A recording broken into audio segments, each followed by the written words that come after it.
My fiancé cheated on me with my father. Me 27 male. Fiancé 26F call her L. My father 50 to male call him B. My mother 50F call her R. Like many who've had something like this happen and never thought something like this would happen to me, but here we are. I've never used Reddit, but I've seen stories from here on TikTok, so I thought I'd give this a shot for any advice you all could give me from listening to some other stories. You all like backstory, I'll try and be as clear and precise as I can. But it's only been a week, so if I start to lose it during the telling of this, I'm sorry. Ella and I met in her freshman year of college. We were both dorm in the same building where we eventually met. We later found out we lived 2 towns away from each other, so whenever we went home, I let her drive with me. It was only added like 20 minutes, so it was no big deal. After multiple trips and hanging out at school, we started to date. I have a close-knit family, as did she, so we told our families right away. I had met hers plenty of times when dropping her off, but it was nothing more than an introduction and exchanging pleasantries. Both of our families accepted each other with open arms, and our relationship grew.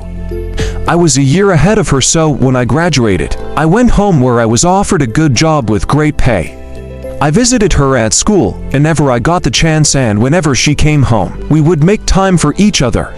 After she graduated, she moved in with me, as both of our jobs were in the city near where we grew up. Like me, she was offered a position at the company she works at now with great pay. After living together for about 3 years, I proposed, and we have been planning our wedding since. Now onto the part you're all reading for. Looking back, there was plenty of things I overlooked that I just wrote off, thinking my father was just trying to welcome my ex into our family. Things like my father calling her all the time, and if I was around, they would just tell me they were talking about the upcoming family party or something along those lines. One time Elle was in the shower and her phone rang. I seen it was my dad, so I answered. When he realized it was me, he sounded both upset and surprised that I picked up. I then asked what's up. He responded that he wanted to talk to Elle about my mother's birthday that was in a week, and after a minute we ended the call. Even typing this out now, I feel like an idiot for not seeing it sooner. On the day I found out, it was like any other day. Elle had Thursdays off, so she made breakfast for both of us. When I set out for work, she gave me a kiss and told me to have a great day. During my drive to work, I realized I had forgotten some paperwork I would need for a meeting I had at 3 p.m. I shrugged it off and told myself if I would just go home at lunch to get it. Elle texted me throughout the day talking about all the casual stuff a couple talks about, like what do you want for dinner? I did the laundry, do you want me to hang it up for you, blah blah blah. I didn't think it necessary to text her I was coming home for lunch, so when it came around, I just left work and went home.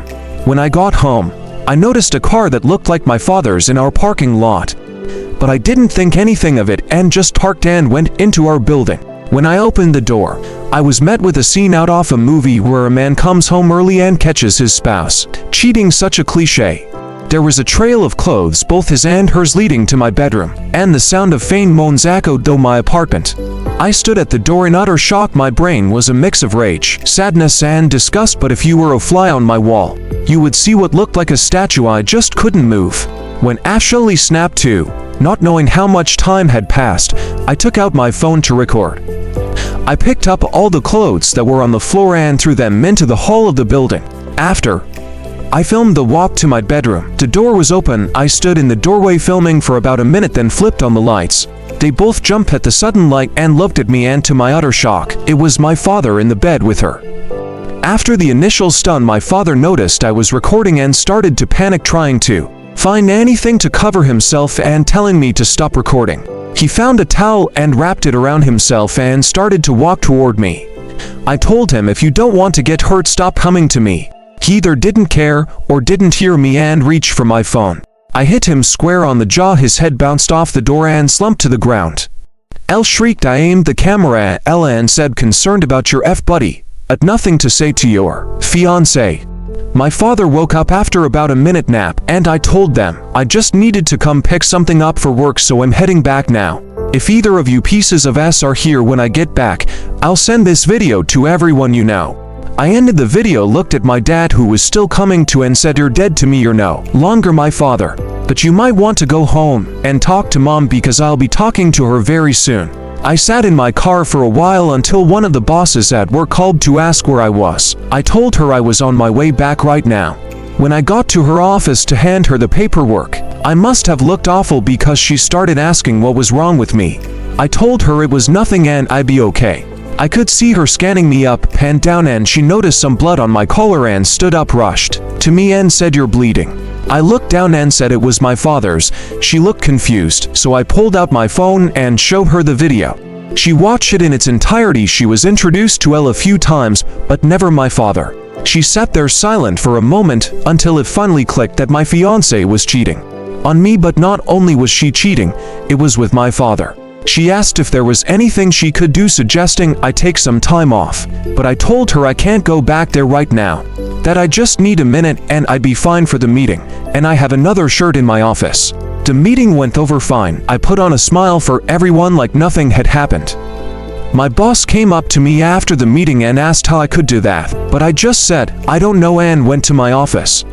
I then came home, and I was alone for the first time in a very long time. Thank you for listening.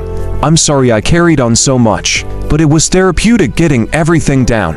I just don't know what to do. I defiantly need to get the hell out of this apartment. I just can't live here anymore, and there's no possible way I'm sleeping in that bed. I know not only do I have to go get checked out for STDs, but I think I broke something in my hand.